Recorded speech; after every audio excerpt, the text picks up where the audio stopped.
women and not as colorblind females. What are your thoughts on what's going on as it relates to Hollywood? And I'll give you one right now.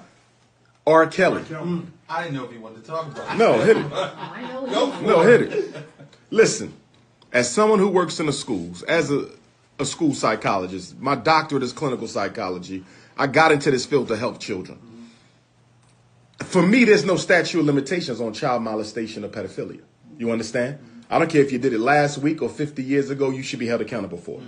I want to say that out front. Yes. However, going back to the three new faces of racism, feminism, LGBTQism, and multiculturalism, okay, arts and entertainment or whatever channel put this on, they don't give a damn about black kids, black women, black men, black people. This was done for three reasons. Because first of all, most of the crimes he committed are old.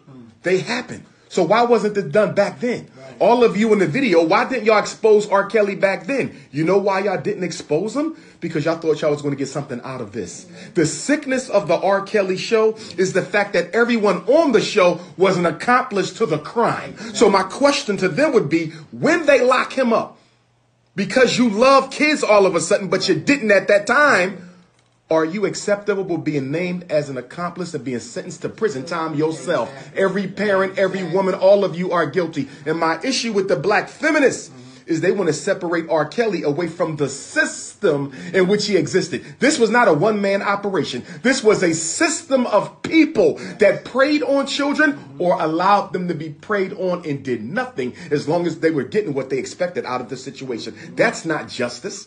The only reason why you exposing them now is because you didn't get what you want. If you would have became a big pop star, we wouldn't even be hearing about them kids who allegedly were molested. And the only reason why I'm saying allegedly, because everybody got a right to tell their story. And until I see both sides and see the evidence and see everything else, I can't say who's guilty, who's not. But the way this is being done, this is nothing more than a test run by white power to see if we can get the black community on our side.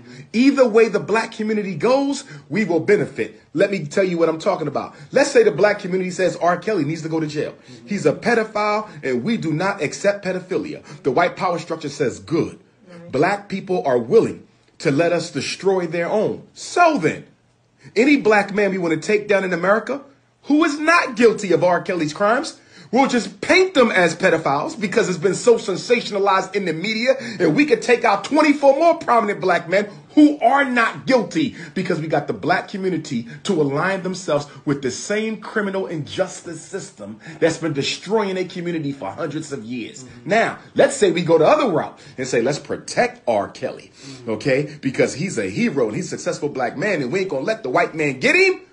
Then the white community says, great, we still got him. Because since they want to protect the pedophile, when the American Psychiatric Association normalizes pedophilia in the next 10 years, the black community can't say nothing because y'all said y'all wanted R. Kelly to be exempt. So if R. Kelly can be exempt as an alleged pedophile, so can all other pedophiles. Because there's a movement in this country by rich white males who want to normalize sex with children. So if the black community protects, allegedly, someone who committed pedophilia acts, then they automatically are supporting the movement for the normalization of pedophilia.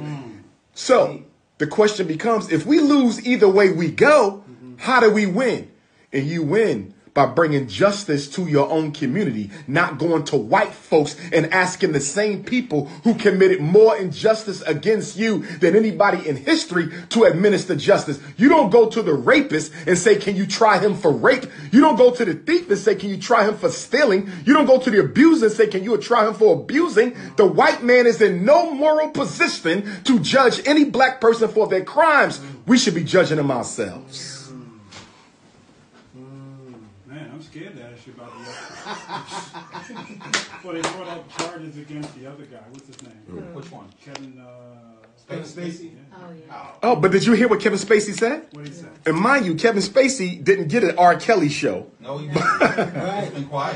No, and he's not going to, because did you hear what he said? Kevin Spacey said on TV, if I go down, I'm taking the whole Hollywood pedophile ring with me. Wow. And he won't get a show. He said it on national TV. That's that one. Oh, my God. Oh, but they don't want the whole ring to go down because when they start pulling these pedophiles about strings, I'm telling you, most CEOs of the music houses, most CEOs of the studios, do you realize, I read an article that said over 75% of all child actors since 1970 were molested in Hollywood. There's documentaries on them. Pedophilia is a Hollywood institution. So Kevin Spacey came out like a gangster and said, if y'all want to play that, I'm going to pull all the strings. And guess who else going to fall out some of them strings? Some of your most recent U.S. presidents. But is that surprising, though? I mean, it's corrupt. See, here's my thing.